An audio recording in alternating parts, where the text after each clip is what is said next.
Ladies and gentlemen, welcome to Opinion Machine, the show where we talk about all things gaming. My name is Killjoy, and today I want to give you my thoughts on Season 4 of Deep Rock Galactic, which is called Critical Corruption, and it is, been out a couple of weeks now, and it is the most recent season for Deep Rock, and I want to go over about my experience with the things they've added in this particular season. So, we'll go from the top. We'll talk about the big thing, quite literally the big thing they added, was in Season 3 you had the Rocks Pox, you had the Lithophase, you had the Corruption, all the goo, basically the virus you're trying to deal with. Now, the first thing that they've added really is what they've called the Rocks Pox Corruptor. Now this is kind of like similar to the Nemesis for the robots. This is a big walking rock with sprouted legs that you have to take down, and it gives you play cards basically. And the way that this particular enemy works is that when you do find it, you need somebody to use the foamer on it, and then somebody with a vacuum rip off the foam, and that rips off the armor. There's essentially, it's in 3 sections, each section has 2 sets of armor. Once you do that, you can start blasting away at it, and the thing, as soon as you start attacking it, that's when it spawns off the little like worms, and that's when it starts sending like stuff along the ground to spike you, all kinds of things really. And it's a fun and chaotic event trying to take one of these things down. Now I've only come across about 3 or 4 of them in my playthrough, like I've not been specifically hunting them down or looking for them, but I've come across about 4 of them, and my experience with these guys is they always seem to spawn in caves that are really awkward to fight in. And now that might not be the case.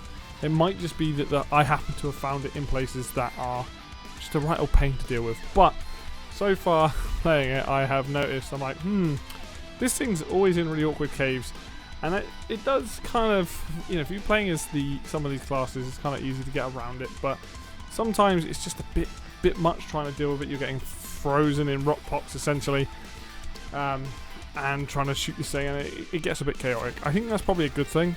I think it should be challenging to take down. I do hope that at some points that I'll get lucky and I will be able to fight this thing in places where it isn't so difficult. But if that's what they've designed it to do, then fair enough. You usually get 3 or 4 play cards out of it, so that whole thing, pretty fun. We'll see how it goes. It's got a cool new mechanic in terms of having to rip off the armor to get to it, so I think that works pretty well. Yeah, I've only come up against it 4 times, and I'm working my way towards almost level 30, I think, on the tracker. So that goes to show how little I've seen it. So that was like the main thing, and then they also added in, and this whole season is primarily about new enemy types. So we have new Roxpox enemies. You have the Breeder, which is I can't pronounce it, the Neosider Breeder thing. There's one of those. I don't think I've come across this thing yet, but you know what those things are like, they're annoying. They drop a lot of crap. The Roxpox Bomber I have come across, so that's a goo bomber, but Roxpox, it's just harder to kill. It's fun though. The Roxpox Spitter, which is an acid spitter that's got infected, and then the Roxpox Exploder, which doesn't blow up and do damage, it covers you in Lithophase virus. These are fine.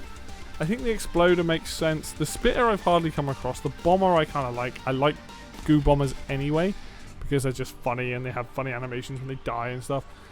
None of these, and the Breeder I just haven't come across, so I can't speak to that one. None of them are too different from what they do. They have slight variations on the normal enemies. They're just a bit harder to kill because you have to shoot, obviously, the Roxpox like spots on them. The Exploders are kind of dangerous because they will just freeze you in place, basically, if you do not get away from them. But all in all, it's cool to see these new infested versions of these enemies, but I don't think this is the strong point of this season. There are new enemy types that are not infected, and there's 2 of them. And I think these 2 enemy types make this season far more interesting. Along with the Corruptor, the new Roxpox enemies are okay. I'm glad they're there, but they're not anything you haven't dealt with before, really.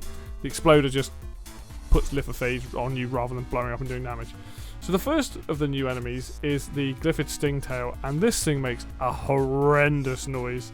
Both when it's walking around in the caves, when it sees you, when it dies. It is fucking ear-piercing and just eerie as hell. But basically, it's a scorpion. It grabs you, it flings you towards him, and he tries to stab you with his horns. Now, what makes this thing really cool is that it has heavy armor. If you're trying to shoot it anywhere other than, I think, there might be like a soft spot on it, but it doesn't take a lot of damage, which is cool. And it is fast in the sense that as soon as it goes, it makes this like noise. As soon as it does that, it launches out the tail and tries to grab you. You got to react quick to this thing. It is possible, but it is fast, and yeah, it's fun. It basically causes, it's a battlefield manipulator. It will fling you around, take you out of your comfort zone, because you can't stand there and just wail on it, because the likelihood is it will grab you and pull it towards you and stab you, or he'll fling you halfway across the room if you're not careful. I really like this thing. I haven't come across it too much, but it's a powerful little enemy. And in the mix of things, it's going to be really, really annoying to deal with if you're trying to deal with other enemies and it's grabbing you and flinging you backwards or off a cliff and then you die because you've taken falling damage. Very, very cool though, very much like that. The other one is the Glyphid Septic Spreader. Now this thing, again, slightly more heavily armoured, and this is an area of effect kind of enemy. And it will just essentially toxic waste an entire area. I think when it dies, it drops toxic waste. I've come across this thing a bit more than I have the Stingtail, but I also like this enemy. It kind of reminds me like the Acid Spitter, but rather than being single target, it's like it'll just cover an area. If you let this thing just run rampant, you're gonna have a bad time because it will just you're fighting the other enemies. It will just cover areas, and you'll be standing in this thing and taking damage, and it's just a pain in the backside. But I think both the Septic Spreader and the Stingtail are really awesome enemies, and I almost wish that rather than Roxpox enemies, or what they've done here, if it was just 4 new enemy types over the different things. I know that's a lot of development time, I get it. I think that would be even better. I do like the fact that they've got Roxpox. This entire season is about enemy types. This is about the Corruptor, the Roxpox enemies, and then these 2 new guys as well. And I think that's awesome. I think because I don't think anyone was really expecting weapon upgrades or anything like that again.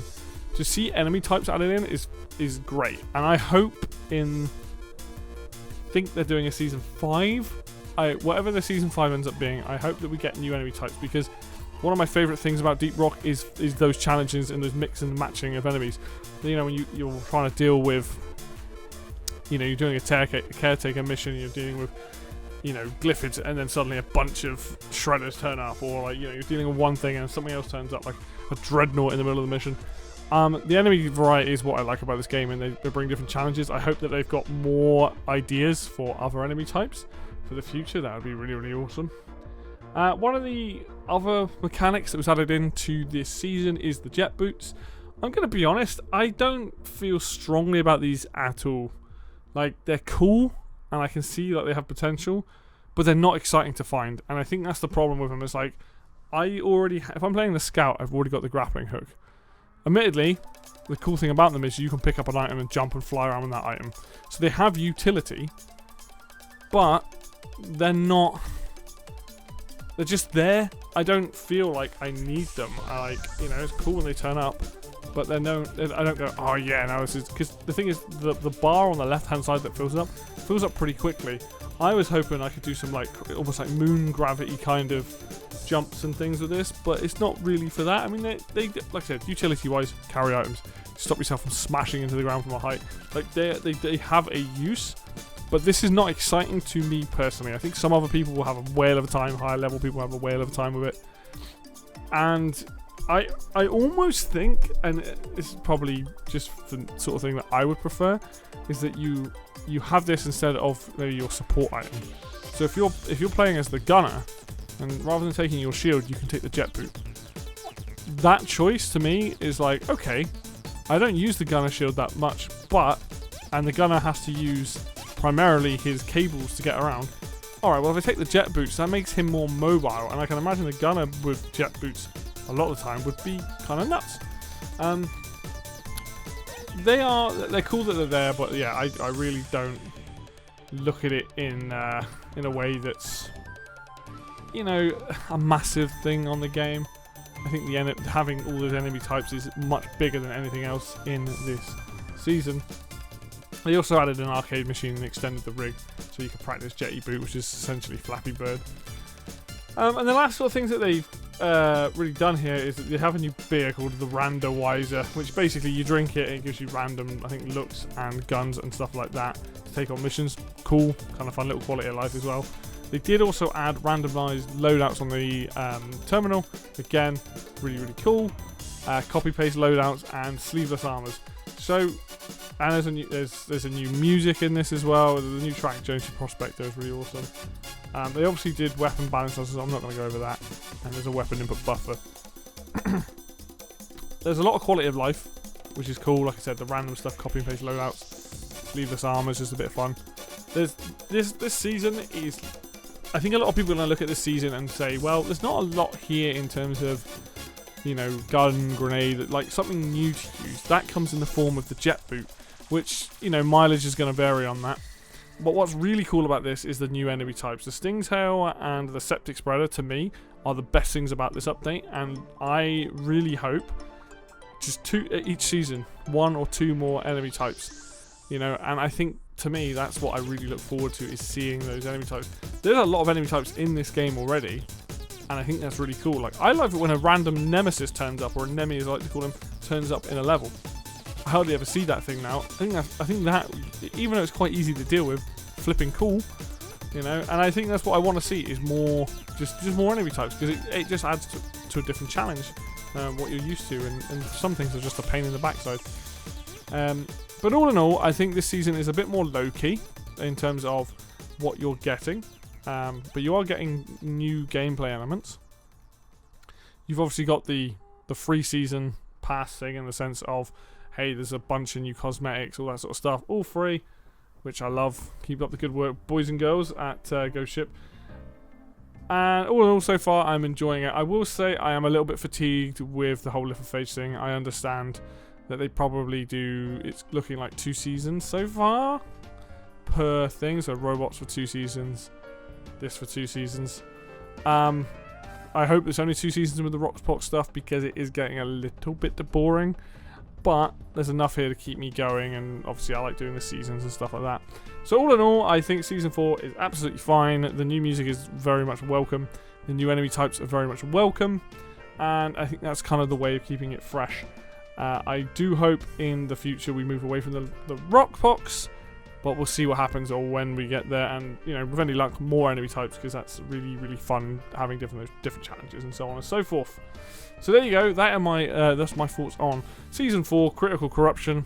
Thank you very much for watching this video. If you liked the video, hit like. If you want to see more content like this, then hit subscribe. Links for Facebook and Twitter will be down below in the description, as always. And until next video, I will see you then.